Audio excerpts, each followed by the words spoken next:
Dear students, आज हम लोग पढ़ेंगे वैद्युत क्षेत्र में वैद्युत द्विध्रुव की स्थितिज ऊर्जा। हम लोगों का टॉपिक है वैद्युत द्विध्रुव की स्थितिज ऊर्जा। तो देखो, स्थितिज ऊर्जा का काफ़ी टॉपिक हो चुका। स्थितिज ऊर्जा में एक ही काम होता है, और ध्यान से देखो, निकाय पर किया गया कुल कार्य। देखो यहाँ पर हम टॉपिक को कहीं से छीन के ला रहे हैं। स्थितिज ऊर्जा के बारे में तुम लोग पढ़े हो कि निकाय पर किया गया कार्य। जो निकाय पर किया गया कार्य होता है वो निकाय की स्थितिज ऊर्जा कहलाती है। वो निकाय में स्थितिज ऊर्जा के रूप में संचित हो जाती है। तो आज का ऐसे ही हम लोगों का टॉपिक है वैद्युत क्षेत्र में वैद्युत द्विध्रुव की स्थितिज ऊर्जा। टॉपिक मेरा ये है कि अगर ऐसे कोई एक समान वैद्युत क्षेत्र, बहुत ध्यान से समझना, क्या कह रहा है, वैद्युत क्षेत्र में, तो हमने ऐसे एक समान वैद्युत क्षेत्र ई कंसीडर किया। हमने मान लिया ये कोई एक समान वैद्युत क्षेत्र ई है।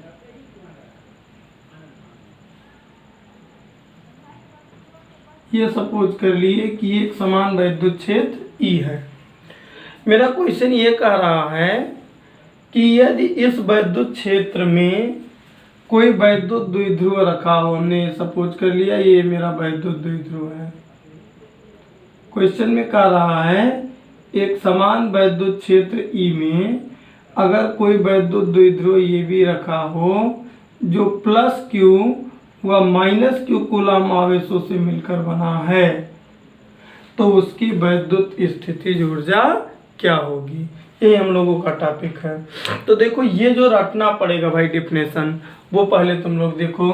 तो इसका हम डेफिनेशन लिए कि वैद्युत क्षेत्र में वैद्युत द्विध्रुव की स्थितिज ऊर्जा उसे अनंत से क्षेत्र के भीतर वर्तमान स्थिति में रखने में किया गए कार्य के बराबर होता है। समझ में नहीं आया तुम लोगों को? जैसे ये कोई वैद्युत क्षेत्र है, वैद्युत क्षेत्र ये कोई है। इस वैद्युत क्षेत्र में कहीं पर कोई ऐसे वैद्युत द्विध्रुव पड़ा था, प्लस क्यू व माइनस क्यू कूलम आवेशों से मिलकर बना था।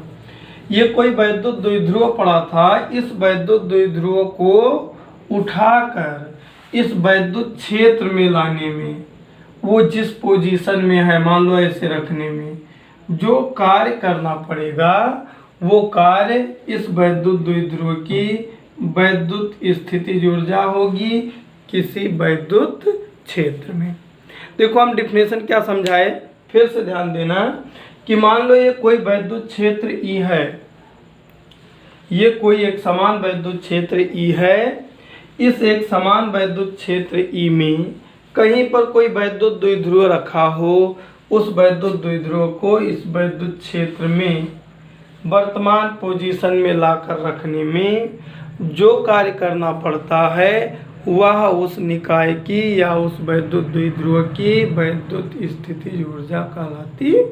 देखो यहाँ सीधा लिखे हैं, वैद्युत क्षेत्र में वैद्युत द्विध्रुव की स्थितिज ऊर्जा उसे अनंत से वैद्युत क्षेत्र के भीतर वर्तमान स्थिति में लाने में किया गया कार्य या किए गए कार्य के बराबर होता है। तो ये तो भाई डिफिनेशन हुआ जो तुम लोगों को रटना पड़ेगा, और शायद इस डिफिनेशन को भी हम समझा भी दिए। अब देखो, ये जो फिगर बना दिए, इस हेडिंग के आधार पे ये जो फिगर बना दिए, इस फिगर के बारे में अब कैसे लिखें। देखो, हम क्या सपोज किए हैं, हम सपोज क्या किए हैं कि एक कोई वैद्युत क्षेत्र ई है। क्या है? एक कोई वैद्युत क्षेत्र ई है जिसमें कोई वैद्युत द्विध्रुव जो प्लस क्यू व माइनस क्यू कूलम आवेशों से मिलकर बना है, किसी कोण थीटा पर अनंत से लाकर क्या कर दिए हैं, रख दिए हैं। क्या कर दिए हैं? एक समान वैद्युत क्षेत्र E में वैद्युत द्विध्रुव को अनंत से लाकर क्या कर दिए हैं, रख दिए हैं। तो इसको देखो कैसे लिखेंगे। माना, ध्यान दो क्या किए हैं, फिर से क्वेश्चन को समझो। हमने एक समान वैद्युत क्षेत्र में अनंत से किसी वैद्युत द्विध्रुव को थीटा कोण पर लाकर रख दिए हैं। तो देखो हम कैसे लिख रहे हैं। माना कोई वैद्युत द्विध्रुव AB, माना कोई वैद्युत द्विध्रुव AB वैद्युत द्विध्रुव AB जो प्लस Q व माइनस Q आवेशों से मिलकर बना है, जो प्लस Q व माइनस Q आवेशों से मिलकर बना है, आवेशों से मिलकर बना है।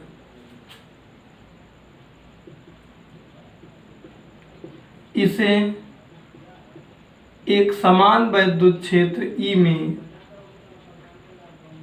एक समान वैद्युत क्षेत्र E में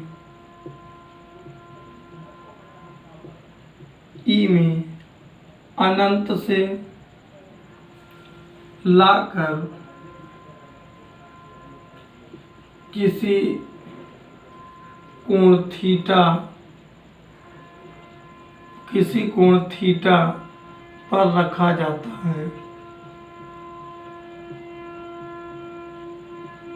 देखो हम यही तो काम किए।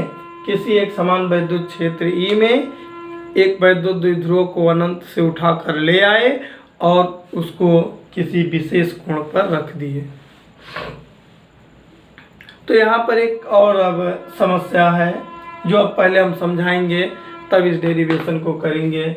पहले तो यहाँ तक डाउट देखो, यहाँ तक का जो काम हम लोग किए वो किए क्या। हम लोगों का हेडिंग है वैद्युत क्षेत्र में वैद्युत द्विध्रुव की स्थितिज ऊर्जा।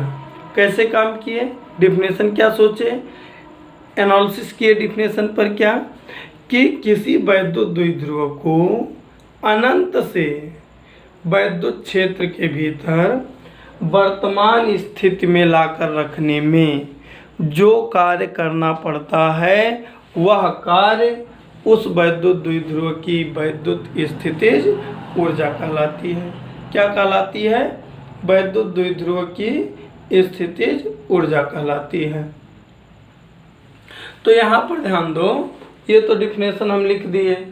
क्या, वैद्युत क्षेत्र में वैद्युत द्विध्रुव की स्थितिज ऊर्जा उसे अनंत से वैद्युत क्षेत्र के भीतर उसे वर्तमान स्थिति में लाने में किए गए कार्य के बराबर होती है। अब ये जो हेडिंग है उसके अनुसार हम फिगर भी एक बना लिए कि ये कोई वैद्युत क्षेत्र है जिसमें इस द्विध्रुव को अनंत से। तो यहाँ पर देखो ये जो वैद्युत द्विध्रुव है ना, इस वैद्युत द्विध्रुव को इस पोजीशन में लाने में कितना काम करना पड़ता है। देखो अब उसको पहले हम समझ लें।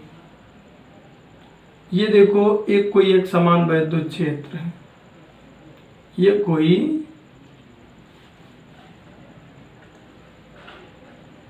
एक समान वैद्युत क्षेत्र है।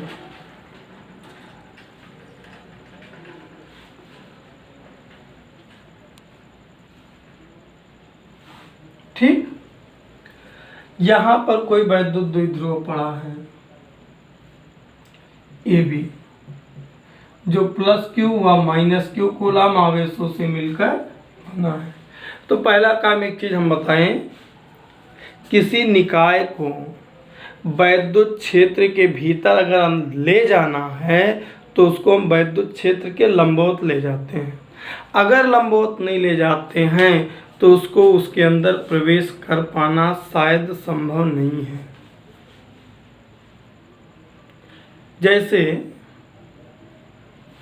जैसे एक कंडीशन, छोटा सा एक बहुत छोटा सा एग्जाम्पल हम तुम लोगों के सामने पेश करेंगे, लेकिन उसके पहले इसको देखो। ये कोई एक समान वैद्युत क्षेत्र E है। और यहाँ अनंत पर कोई ऐसे वैद्युत द्विध्रुव ये भी है किसी भी स्थिति में। यदि इस वैद्युत द्विध्रुव को इस वैद्युत क्षेत्र के अंदर लाना हो तो इसको लंबवत लाना पड़ता है, क्योंकि अगर लंबवत ना लाए तो शायद इस वैद्युत द्विध्रुव को इस वैद्युत क्षेत्र के अंदर ला पाना शायद संभव नहीं है। उसका रीजन देखो, उसका एक एग्जाम्पल समझा रहे हैं तुम लोगों को महाभारत के युद्ध से। महाभारत के युद्ध में एक बार चक्रव्यूह की रचना हुई थी। ध्यान देना, महाभारत के युद्ध में एक बार चक्रव्यूह की रचना हुई थी। तो देखो चक्रव्यूह की रचना क्यों होती है, कैसे होती है, इस पर जरा सोचो।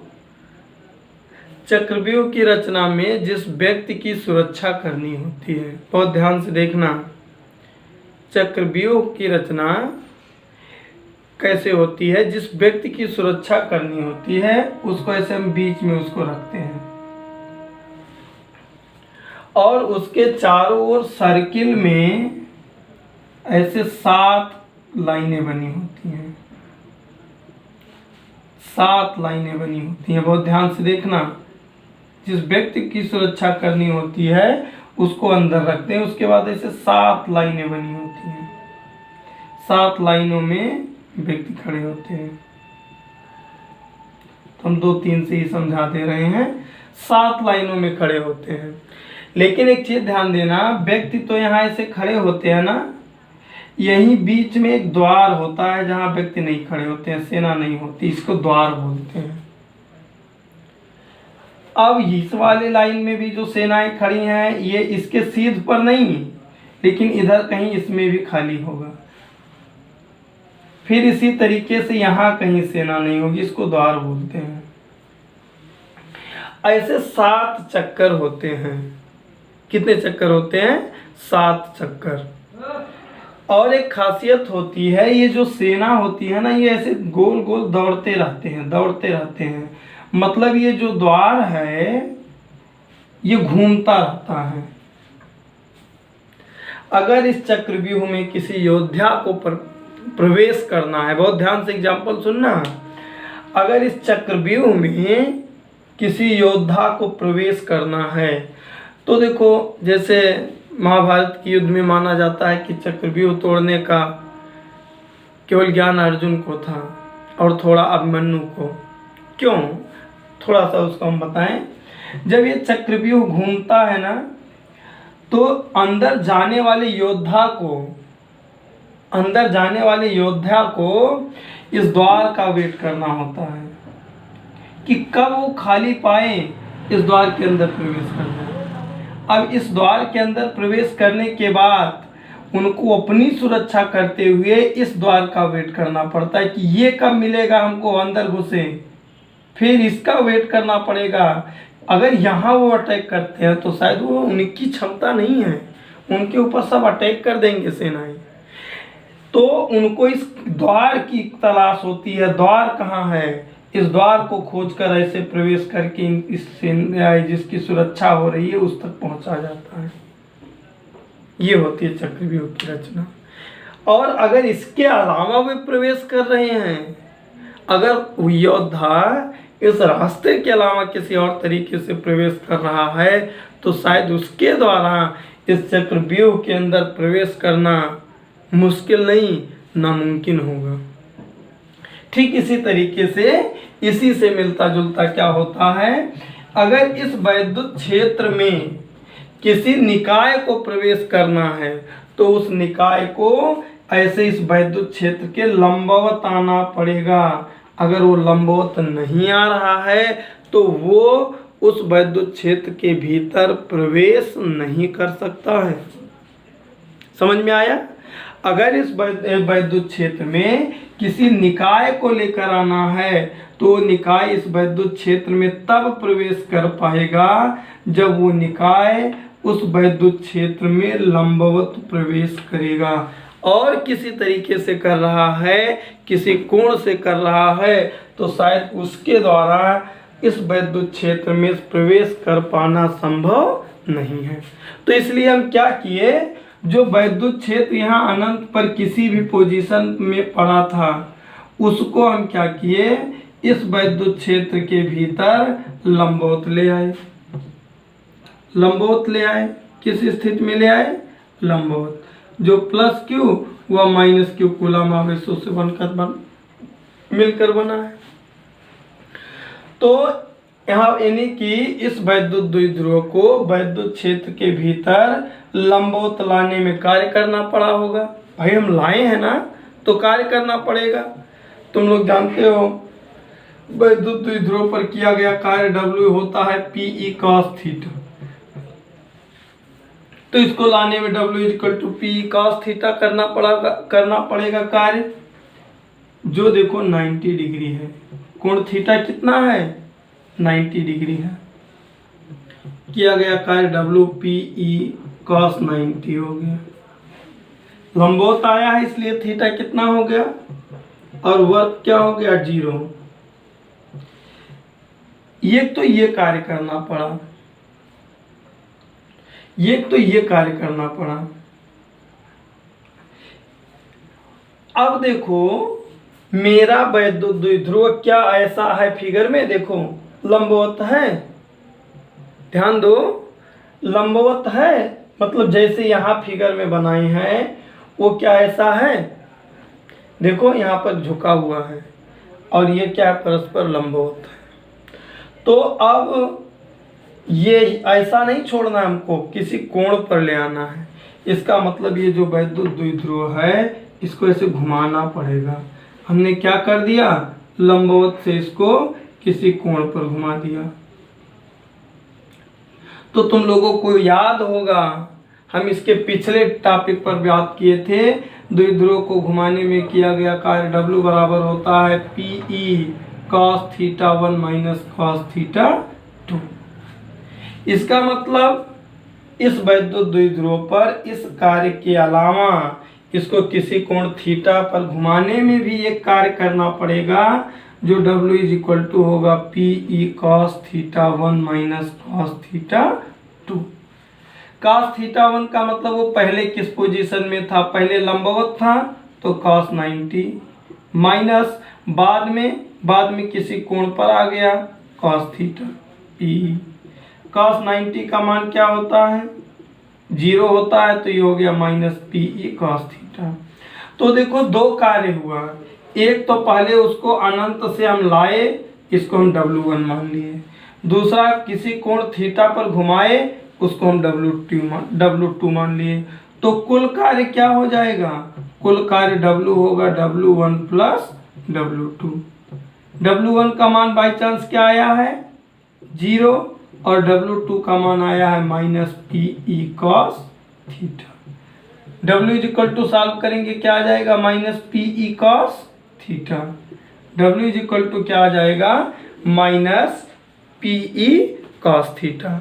अब जरा डिफिनेशन पढ़ो, डिफिनेशन में क्या लिखा है, वैद्युत, डिफिनेशन में देखो क्या लिखा है, वैद्युत क्षेत्र में वैद्युत द्विध्रुव की स्थितिज ऊर्जा उसे अनंत से वैद्युत क्षेत्र के भीतर वर्तमान स्थिति में रखने में किए गए कार्य के बराबर होता है। तो देखो कार्य तो निकाल दिए, कार्य निकाल दिए कि नहीं। अर्थात अगर हम डिफिनेशन देखें तो डिफिनेशन में कह रहा है यह कार्य, डिफिनेशन में अगर देखें तो कह रहा है यह कार्य क्या होगा, द्विध्रुव की स्थितिज ऊर्जा होगी। अर्थात यही W PE cos थीटा क्या हो जाएगा, द्विध्रुव की वैद्युत स्थितिज ऊर्जा, जो होगी U = minus PE cos theta. इसका मतलब ध्यान से देखो, इसका मतलब ये जो इस पोजीशन में मेरा वैद्युत द्विध्रुव है, इसको ऐसा लाने में दो कार्य करना पड़ेगा, एक W1 और दूसरा W2।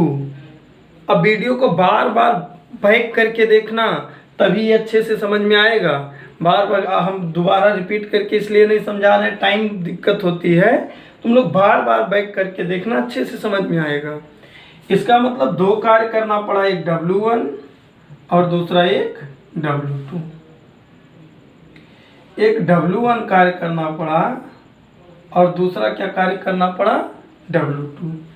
तो ये जो हम यहाँ पर समझाए हैं, ये अभी तक ये जो तुम समझे, इसको टॉपिक में जोड़ दो। लिखो इस प्रकार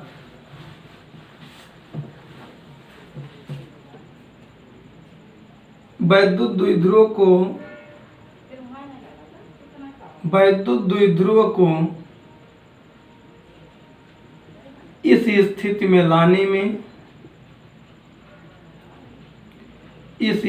में लाने में निम्न दो का कार्य करने पड़ेंगे। निम्न कार्य करना पड़ेगा। पहला क्या, वैद्युत द्विध्रुव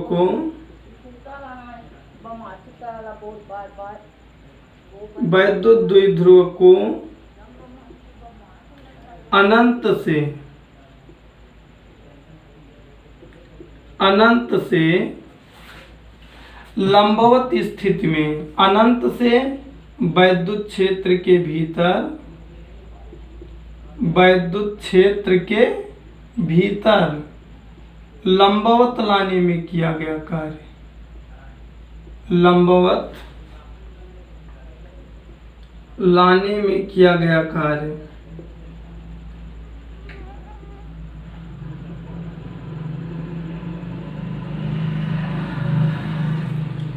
W1 इज इक्वल टू क्या होगा, देखो बताए थे अभी किया गया कार्य WP cos थीटा होता है और ये लंबवत है, इसलिए cos 90 और cos 90 की वैल्यू 0, इसलिए W1 का मान क्या हो गया। दूसरा क्या कार्य था, लंबवत से किसी कोण में घुमाने पर। नंबर 2 लिखोगे, वैद्युत क्षेत्र के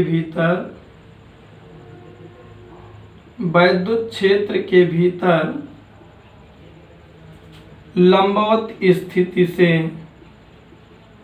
लंबवत स्थिति से थीटा कोण घुमाने में। तो ये W2 क्या हो जाएगा, PE, देखो फार्मूला पढ़े हो, W is equal to PE cos theta 1 minus cos theta 2। तो cos theta 1 minus cos theta, तो W2 is equal to PE cos theta 1। Theta 1 का मतलब पहले वो कैसे था, देखो पहले वो ऐसे लंबवत था, तो यहाँ थीटा 1 की वैल्यू cos 90 कर दो। बाद में वो किसी कोण थीटा पर झुका है, तो थीटा 2 कर दो थीटा। cos 90 की वैल्यू क्या होती है, 0। W2 is equal to PE cos theta, यहाँ माइनस है इसलिए माइनस। ये W2 क्या, हाँ W2 ये आ गया, minus PE cos theta, W1 आ गया। अब हम फिगर इधर मिटा दे रहे हैं। अगर इतना हो गया तो कुल कार्य क्या हो गया, अतः कुल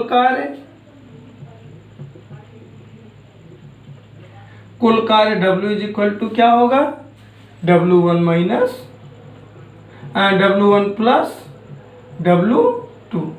और जब W1 और W2 का मान रखोगे तो W1 का मान क्या है, 0, और प्लस W2 का मान क्या है, देखो माइनस PE cos थीटा।